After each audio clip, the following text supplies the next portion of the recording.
Testing, testing. This is Stefano from VOX podcast, and we have a special episode today with Diane Ha, together with Humphrey Wrey in Kenya together. And part of the interview will be face-to-face, not face-to-face through digital media like Zoom or whatever other tool the people is using now to work remotely, but face-to-face physically from Kenya. And I'm very happy to meet both of you guys. Hi, Diane, and hi, Humphrey. Diane, introduce us, Humphrey, please. Thank you, Stefano. So I just want to give like a really brief, 1 minute, few second kind of intro before passing the floor to Humphrey. So this is Humphrey Wrey.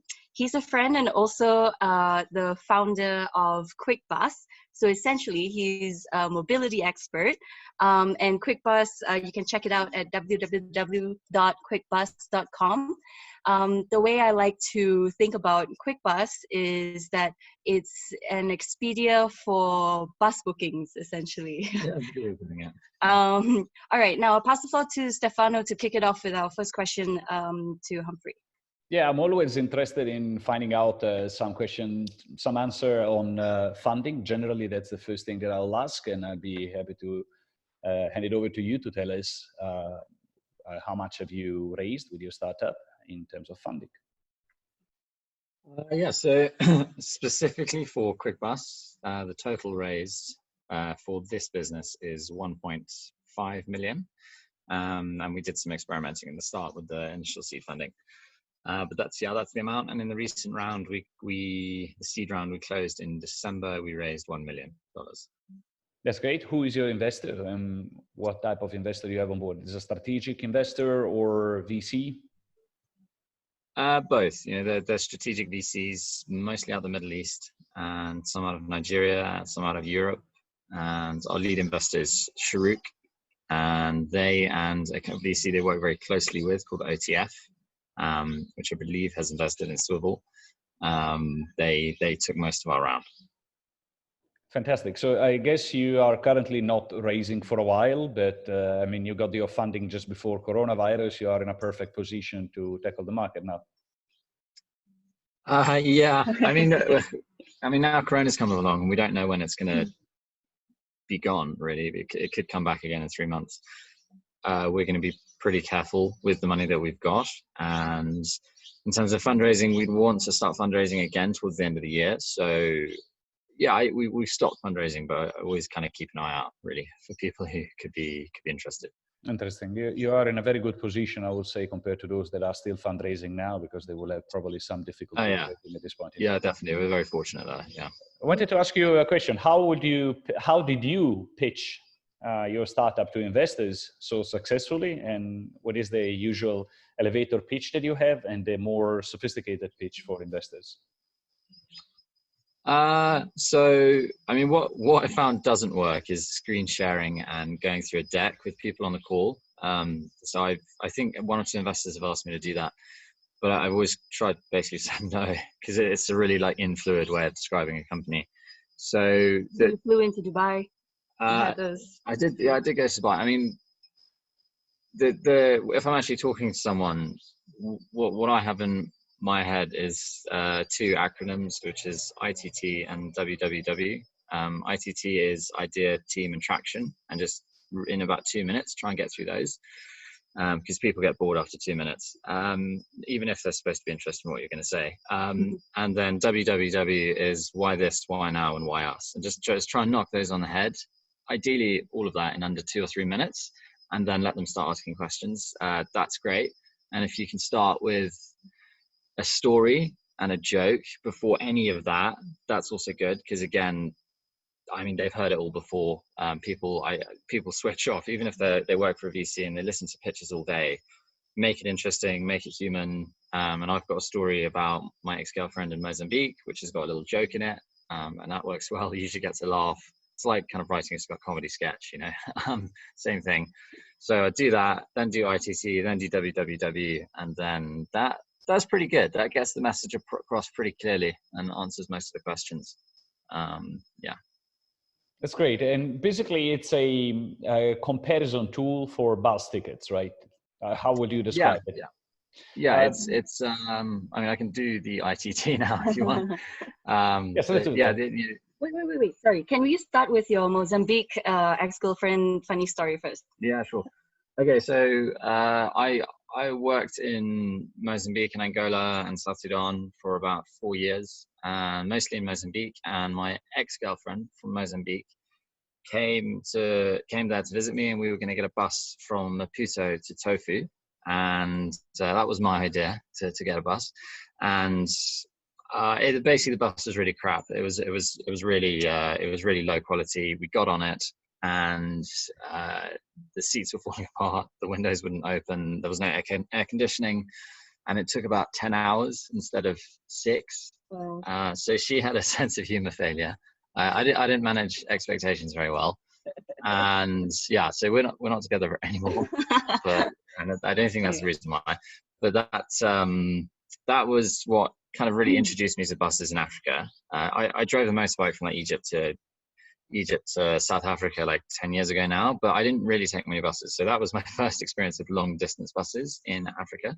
And wind the clock forward 2 years, I was in India taking buses again, and they had this comparison website, which was like Kayak or Skyscanner or Momondo, if you'd use those to book flights. It's the same thing. And the very interesting point was you could see ratings on different buses, how good or bad they were. And that's really important because you're going to be on a bus for 8 hours, not just in an Uber for 20 minutes, you know. So it really struck me then. I had a flashback to this experience with my ex. And I was like, oh, okay, this is really valuable in India. I was like, this is very useful. Why isn't it in Africa? So that was like the genesis of the idea. And can I just add, so the buses in Kenya as well. So not just in Mozambique, but I think lots of places in Africa, we have similar experiences where the bus will take like 8 to 12 to 16 hours, even within the same country. And, you know, a lot of them are terrible. Some are decent, but you don't have a way to find out if you don't use QuickBus. And it's just like a gamble. You buy the ticket and you go and see the bus and you're like, oh, damn, my next, 10, 15 hours is going to be terrible. Yeah. Or, hey, this AC is going to be great. Yeah. It's there's no transparency really. And that's what we're trying to just make it so customers know what they're getting into when they book a 10-hour bus. And yeah, sorry, go ahead. How did you get the initial bulk of data, the initial bulk of rating and information about the accuracy? I mean, if a bus can take 10 hours instead of 6, obviously it's difficult probably even to contact the owner of the driver of the bus or the owner of the line, or how did you get the info? So this is this is something you put into the market really. So you need to build a review system so customers can, as trips are happening, and more importantly, actually after the trip, it doesn't happen in real time. They can rate punctuality, how comfortable the bus is, these kinds of things. So it's a kind of after the fact method of rating. So it's mostly community based. You don't work directly with the bus operators. Interesting. And yeah, exactly. So like Amazon, the way they get ratings from customers, Uber, the way they get ratings from customers. Yeah, which makes sense. You don't want the provider to provide the information, because then they could say that my bus is the best and I'm always punctual and whatnot. The customers speak louder, I guess, in this sense. Sorry, I want to work backwards a little bit, just kind of set the tone here. So Humphrey, so you're the founder. I want to ask you, what is the role that you play in your company? And a lot of founders, I guess, they wear many hats. So just kind of want to get that insight from you. Okay, yeah. So I've got a couple of mentors, obviously, and there's one list which I won't read out now. It's about 12 things that you do as a founder from day one. And as time goes on and you raise money, this is the way I think about it, having read these lists. You start with 12, and then as you raise money and hire people, you end up with about 3 jobs at the end of it that you always retain as the founder. And at the start, it's everything. It's financial planning, marketing, preparing marketing materials, hiring people, general strategy, fundraising. You do everything, right? And then slowly those things start to get, those responsibilities fall in the lap of people who are specialists in those areas. So myself, at the moment, my key responsibilities that I still have are fundraising. It's always there in the background. For fundraising, you got to tell that story, that Mozambique ex-girlfriend story. Yeah. You're the one to tell it. It's helpful. People chuckle. Fundraising can be quite dry. So if you can make people laugh during the conversation, I think it's a good start. So what's still with me at the moment is general strategy, hiring, interviewing. I don't find them, but I do interview them, and financial planning and financial analysis at the end of every month, that kind of thing. And I mean, alongside fundraising comes communicating to the board, communicating to investors. So those things are still with me. I mean, financial planning will probably eventually move away from me, and I'll be more focused on kind of general strategy. And beyond that, I think I've heard a few founders say, I think the founder of Instagram said this as well, is like he sees himself as like a personal assistant to everyone in the company. It's basically my job to make sure they've got everything they need to not have to talk to me, potentially. I don't like micromanaging at all. That's I suppose the other job that will always stay with me is just making sure everyone's got what they need, every person, every department, and if they don't, see if we can get it, or see if we can get it later. Great. So CEO, COO, CFO for the moment, and you're the sole founder, yeah? Yes. But you're looking for a co-founder? Yes. Partner in crime? Yes. Just putting it out there? Ideally Kenyan, Nigerian, Ugandan, but co-founder kind of from the area, from the region. I wanted to ask you if you can explain the business model. How do you make revenues? So it's similar to Uber, for example. Every person they connect with the driver, they take a percentage of the trip. We do the same thing on every bus ticket that we sell. Interesting. So it's like an intermediary. Exactly. Yeah, we take a commission, and that commission varies depending on what bus company we're working with. Can you share the volume in terms of users that are participating in the ecosystem at the moment? Yes, I mean pre-COVID, we were doing about 4,000 to 5,000 tickets a month. That's about 2,000 to 3,000 users. That was honestly, that was climbing quite quickly, and everything was going very, very well. And then COVID happened. So I don't see. Honestly, the way that we were growing, I don't see an issue at all in picking it up straight away as soon as COVID's over. So, and overall users, we had over 40,000 users to date. And we need to get above. We need to hit certain targets, and then we can raise a quite significant round at the end of this year.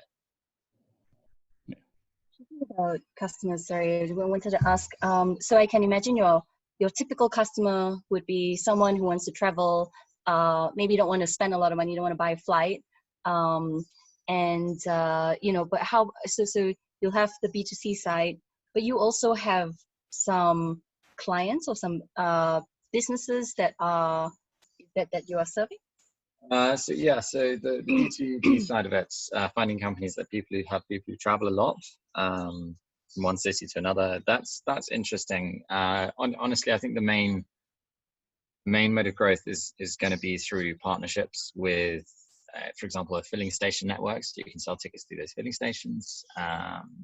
Another example actually is traders, guys who move around a lot. I mean, they are businesses, but they're working for themselves, and they go to Uganda and they pick up textiles, telephones, whatever it is, and they bring them back to Nairobi and they sell them.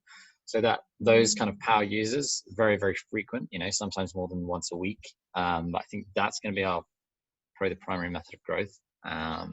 B2B in the traditional sense, as in you sign on a company that then uses you a lot. It's a decent part of the market, but it's not that large, and they often do their own transport. You then reserve a bus for these people, or would they then sit with the regular B2C customers? Maybe just get a discount or something. Really. Yeah, it depends what they need. I mean, if they've only got 5 people, reserving a bus wouldn't be economical. But if they had 35 people, then reserving a bus does make sense. Yeah, in fact, I was quite impressed when I was in Africa, and I stayed in Uganda for nearly 1 year, by the fact that the mobility happened most of the time on wheels, not on rails. There are no train infrastructure, or if there are, they are mostly for goods and products rather than for passengers. So I guess that's a very common things to do, taking bus. But I'm wondering, I used to live in the Middle East as well. I'm wondering why the Middle East would be interested in that. Okay, probably it's the same logic. It applies the fact that they don't have railroads and the transportation is still based on bus. Is it a common thread, the fact that countries with a not super efficient train service or rail services, they tend to be more into buses, and so your service can be scaled in those geographies? Is that correct? The short answer is yes. But even in countries where you have extensive rail networks, like the UK, there are long distance bus companies that travel between cities. So in most countries in the world, most regions in the world, there's a major company who's in our space. In North America, you've got Busbud and Wanderoo. South America, you've got Rome to Rio and Busbud again, and a few others. India, you've got Redbus. In Russia, it is Russia. There's a few players. I think BlaBlaCar is actually in our space, funnily enough. But there's a few people globally in this space. In Europe, it's Go Euro, who are now Omio, and then there's QuickBus. And in Africa, there's still a gap. So that's kind of what we're going after. Interesting. Diane, do you think it might be something similar to what they operate between Singapore and Kuala Lumpur as well? I mean, both countries have train systems, but they actually operate buses, coach buses, that leaves at night in Singapore and you are in Kuala Lumpur in the morning. Those coach. Yeah, I think so. Yeah. I know the buses that you're talking about, but actually I think it's even more essential than that, because you can easily drive. The roads are fine. There are quite a few ways to get between Malaysia and Singapore, and very high traffic between those two countries as well. So it's almost like a, you know, do you want a bus with AC, you know, maybe Wi-Fi on it, and maybe sleep for several hours. But here or in Africa, you don't have as many choices. And even if we have one train here in Kenya, and it only goes to one location, and it can be quite expensive if you want to go VIP. And then versus the bus, you know, the tickets are something like, you know, $10, about there, maybe even less than that. $15. Yeah, and you know, this bus goes 12 hours or more. So I think it's more essential than what you described, but somewhat similar.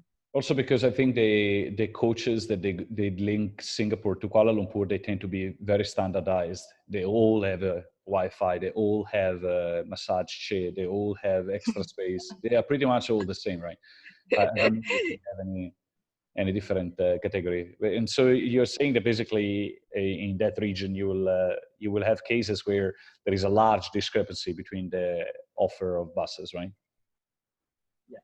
And the price changes, and you know, there's, I mean, if you're talking about Kuala Lumpur to Singapore, I mean, that's probably one major route there. But in East Africa, you've got including Ethiopia, you've got about 450 million people moving around. Most of them don't have cars and can't afford planes. So there's a lot of bus companies, a lot of very different bus companies, and a lot of major routes. So yeah, there's a larger market to aggregate versus Singapore, Kuala Lumpur. Yeah. But it's very interesting. Sorry, Diana. It's very interesting that you guys got you personally intercepted the need and you develop it so quickly. I wonder why other players didn't develop anything, especially given the fact that there is such a strong presence of China now in East Africa, especially. I'm surprised that they didn't develop a startup in 2 seconds with a technology that was able to do that. A lot of people have tried in this space, and we've got, I think, probably 36 months of like real testing. The next 12 months particularly, but 36 months after our next funding round, including our next funding round, to like really say whether or not we've got this right. There are a few things I think people do wrong in this space that they've done wrong in the past, and it's a B2C company selling tickets to customers, but your whole business is bus companies. It's a little bit like Uber. Their whole business is actually drivers. So the supply side. Yeah, exactly. And McDonald's, I mean, their business is, as an example, is two sides to it really. Is firstly franchisees and recruiting franchisees, and secondly is real estate. And that's how they provide food to people, and that's how they kind of make their money. So, and in our case, it really is just 100% bus companies and relationships with those bus companies. And it takes time to build, and if you don't provide the right value adds in terms of technology and improving their business to bus companies, as you come up against challenges over 6 months, 12 months, I think that's where a lot of people have tripped up, really. I mean probably 5 companies in Kenya have tried this. Wow. Maybe a little bit more over the last 4 or 5 years. And I think we've approached it slightly differently, and so far had relatively good amounts of success. So yeah. In other words, it's a chicken and egg story. You have to start either with the software or with the bus company or with the users. In your case, how did you start? You literally went out and go to meet the bus companies in person? Yeah, it is. Like, you've got to start with the bus companies, really. It's a kind of a relationships business, a little bit like, maybe kind of commercial advertising. You have to go and pitch people, pitch companies for their business, that kind of thing. So it's a very relationship heavy business, to be honest, which is normal in a B2C company.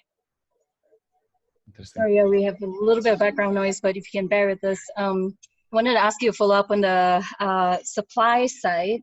Just give us an idea how many bus companies, vendors have you signed up with QuickBus? Okay, so we're active with just over 11, I think it's 11 or 12, and we've got a further 25 that we've agreed partnerships with, but we haven't launched them for various reasons. Like, we've got partnerships agreed in 7 countries, but we don't want to launch 7 countries today. We don't have the money, we don't have the staff resources, and we'll trip over ourselves if we do that. So all in all, we're very strong relationships with just under 40 companies, and we are active with about 12. Okay, so I guess as a follow-up, we'll want to get a sense of what's the traction like in terms of the customer side and the supply side, in terms of like monthly growth that you've seen. I guess let's talk pre-COVID, because it's so it was going up pretty quickly. We don't charge all of our operators right now. We give them kind of a grace period on commissions. So the tickets that we were selling that we didn't charge commissions on, that went from $50,000 to $60,000 in October last year to $120,000. These are all monthly in January, February, and now in terms of commission generating tickets, we're doing significantly more. So we doubled from December to February, but it's all dropped off now due to coronavirus. And December is probably prime time as well to travel. Okay, and unfortunately you probably won't be able to take advantage of the Easter. So that's the option. I guess just to give a bit of background to our listeners about what's going on in Kenya, at least. So we had a curfew put in place, meaning no nighttime travel, and this was a couple of weeks ago. And then most recently, just 2 days ago, we had a cessation in place, which just means that we can't travel out of certain counties. So those who are in Nairobi can't travel out to. That was a confusing announcement. But essentially what this means is, what you're trying to do is basically stop people from traveling up country, or people from Nairobi to go back to their homes, which, I guess that probably speaks to the reduction in bus tickets, and, especially with Easter coming up.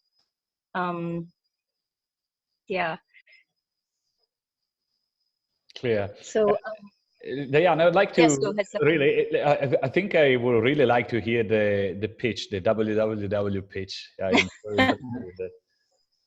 Okay, yeah. So, like dispensing with the story and the joke, we've already done this. So the ITT, the idea is very simply Skyscanner for long distance buses. Kayak, Skyscanner, Momondo, if you've ever used those, we do that for long distance buses, so not flights. And we take a commission on every ticket we sell, and we allow you to compare between the different bus companies, and that's comparing prices and comparing ratings. So that's the idea. The team we recruited from Redbus, which is a near $1 billion company in the same space in India. So that's where we recruited the team initially. The technology was built in India. I've spent coming up to 10 years on and off in Africa, most of the last 6 years here, working for a private equity group for 4 years after university in Angola and Mozambique, launching companies there. And prior to that, I did a kind of a motorbike trip down Africa, and my dad's half South African, so I've got quite a lot of links here. And our CTO is very capable, and he's been CTO in 2 previous startups, and he really understands the tech stack that we're building. So he's actually perfectly placed to be our CTO. So that's the idea in the team, and the traction so far is pre-COVID we were growing about 10 to 15% a month, which, given we've got a fair amount of traction now, having been going for about 12 months, is fairly decent. And we've just got funded, so we closed a $1 million round, team of 11 people. And yeah, they're like very capable guys, and we just hired a director of operations from a very significant sized ride-hailing startup operating in Kenya. So that's the ITT, and the why this, why now, why us. I mean, why this? Booking buses and understanding how good or bad that service is going to be is a problem tens, hundreds of millions of people have in East Africa alone every year. So it's a very acute issue, and also for a mass market product where there is not much competition. For example, in the ride-hailing space, there's a lot of competition. In the Boda, in the motorbike space, there's a lot of competition for motorbike taxis. For this space, there's very little competition, and our price point, the average price of a ticket is $15, which is significantly higher than your average Uber trip, for example. And yes, people aren't taking these trips every day, but there's also many more people using buses long distance than there are using Ubers within a city, just because that's quite a you have to be earning a fair amount of money to be able to be using taxis a lot. So that's why it's really interesting. Why now is because more and more people are coming online. We also can sell through USSD, so you don't need to have a smartphone. And the populations in Africa are growing very, very fast. And it's a low-base product. So if there's an economic crash, the population is still growing, fewer people can afford flights, so the bus industry doesn't get hit so hard. It almost grows. And then why us? It comes back to the team again. This product is it's a fairly straightforward product offering. There's a lot of complications behind it. It's not as simple as it looks. But that being said, as tech companies go, it's fairly straightforward. And the advantage we have is the director of supply we recruited, who was a C-suite member of Redbus in India. Redbus got acquired for $140 million. They're a very successful company, and they've grown significantly since then. So the difference between us and other companies in the space is the very experienced team we recruited from day one before we did anything, really. Super, thank you for sharing that. Diane, we are reaching the 40 minutes mark. So if you have any other question you want to ask, please go ahead. Maybe 2 or 3 questions if you still have in the list, and I will save my last question for later. Yeah, sure. So I actually want to come back to the COVID impact on the business. So as we mentioned earlier, this cessation in place basically stops people moving in and out of Nairobi, Mombasa, and Kilifi, I think. Yes. But there was a time a few weeks ago, last week or something, where there was a spike in demand. Can you talk a bit about that? Yeah, so I mean, a lot of people want to go home for Easter, and a lot of people did that early because schools closed. So the Easter rush, in small part, happened earlier than normal. So that was a benefit for us, but obviously it wasn't. It didn't sustainable. Yeah, and it didn't fit in perfectly to kind of this like marketing strategies that we're putting forward at the time. But yeah, no. So we saw a spike in business, and now there's a massive drop off. So a lot of buses have stopped entirely. Most bus companies in Uganda and Kenya, which is where most of our business came from, have stopped entirely. We've still got a lot of business in Angola. That's going very well. But again, Angola is probably going to lock down soon. So we're going to see probably a kind of like a few weeks of zero, which, you know, it's not a, there's some positives. We can work a lot on our technology when people aren't using it so much. So yeah, so that's kind of where we are at the moment. Okay. And I guess from a business perspective, the way you've reacted to COVID, probably some, you have a small team anyway, but there were some layoffs. Can you talk to us about that? Yeah, we cut some marketing staff and some B2B business development staff. Makes sense. Yes. Yeah. I mean, nobody's taking meetings, even fewer are taking actual decisions. So yeah, so we cut staff, and we just need to be very careful with our runway kind of going forward. And because you've actually managed to close a round of funding beginning of this year, you are actually still able to run, whereas I don't know, maybe there's some competitors that might suffer from this loss of income for several months, even a year, who knows how long. Yeah, it's our competition. I know a few of them have challenges already, so it'll be interesting to see what this does. And we were all in the same boat here. The only advantage is in our case, we have closed this funding round. But yeah, everyone's got the same issues, and it's very interesting. If you look at there's a list of startups founded in 2008, and it's financial crisis. Yeah, it's like WhatsApp, Uber, Groupon. There's a load of, you know, look at where they are now. Exactly. Yeah. So, you know, stress and pressure forces people to innovate. So what we're probably going to see, not necessarily in the bus space, but maybe what we're probably going to see in a couple of years' time is a bunch of companies, a bunch of people had a problem, solved it in 2020. And during COVID, and it's going to grow into a massive company. So, you know, it's not all going to be bad. I love this positive spin. Stefano. Yes, I'm curious. I'm curious to find out more about your cost of acquisition of new customers, and also how you're planning to acquire new users moving forward and new reviews.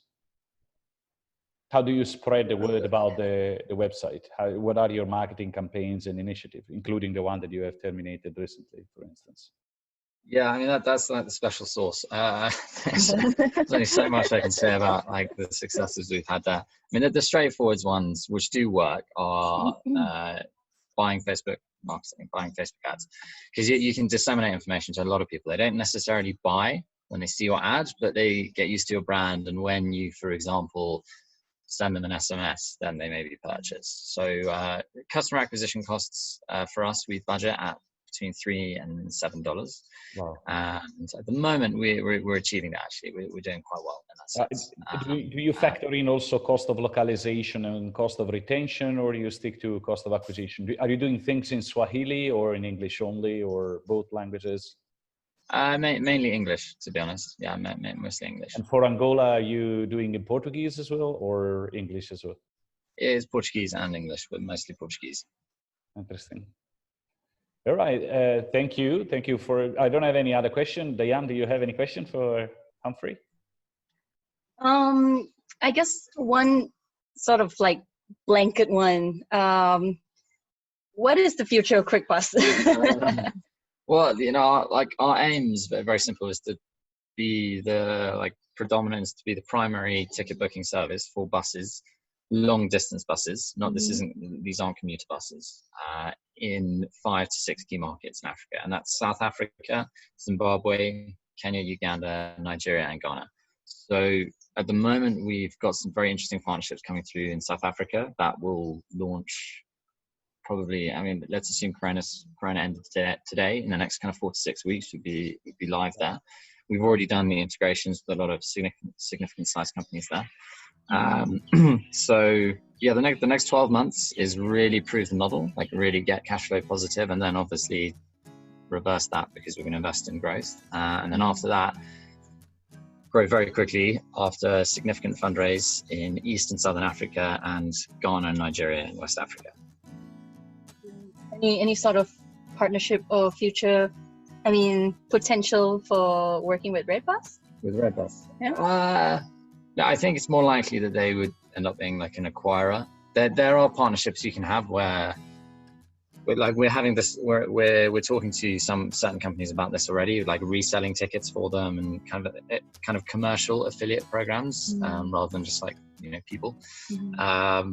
So it's interesting, but QuickBus, we've got investors, we've got VCs, so the end goal is an acquisition. You know, that's I think once you take funding, that's the only path you can go down. So that is our goal, to get there, and in a kind of a 3 to 5 year timeline. Thank you. Stefano, pass back to you to close out this session. Well, congratulations. I think the idea is brilliant and you are making it happen. That's the most important thing. So thank you for sharing with us your insights and your story. Looking forward to see further progresses with QuickBus after coronavirus is over. Right. Thank you for your time, Humphrey. Mobility. Bye. Bye.